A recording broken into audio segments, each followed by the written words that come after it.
Okay, hey everybody. I wanted to shoot a quick video for a patient of mine, Josh. This one specifically is for you, but I'm putting it on our Facebook because it's good for everybody, really.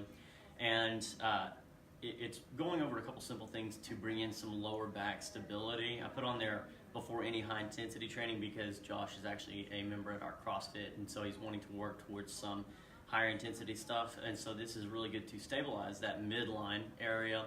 But again, it's really good for everybody. So whenever we are doing certain exercises, whether it's a deadlift or a clean or something like that, the hip hinge where I'm bending here, not in my lower back, is really important. So I need to be able to have a good firing hip hinge while my midline, my lower back, stays stable. It doesn't round forward, it doesn't kick into hyperextension.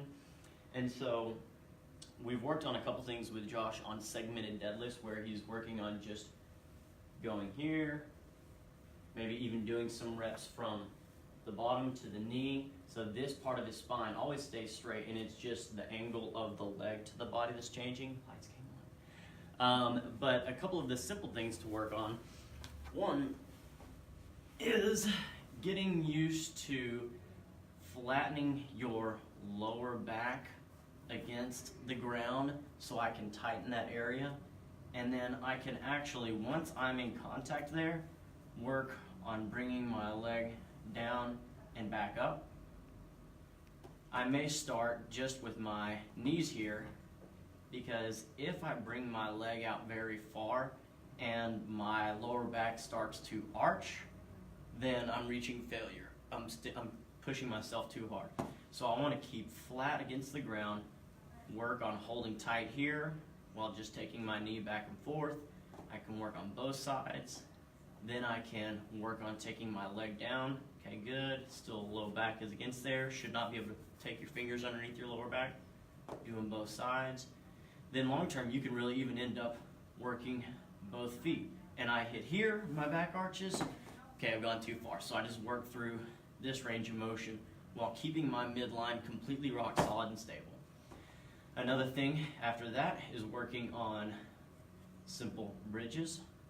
So I drive up, and from here I can try and take my leg out and hold for seconds while keeping my midline stable. If I start to drop down, then I'm doing too much, right? One of the others to follow with is called either arm leg opposition or bird dog, and I'm going to get my knees set under my hips, my hands set under my shoulders, and I'm set here, and again, I'm going to try and tighten my stomach. I don't want my lower back to ever arch down. So I'm tight here, and then I slowly bring my arm and leg out and back to center. So if I'm struggling, maybe I just start leg, then arm. Eventually I want to get to this point. Keeping my stomach tight, not letting myself angle one way or the other, not letting myself drop down. Really basic stuff that is easy, or it's, I guess, simple, but not crazy easy. If you notice that your back is kicking into extension, you need to work on that stuff more to make sure it's stable.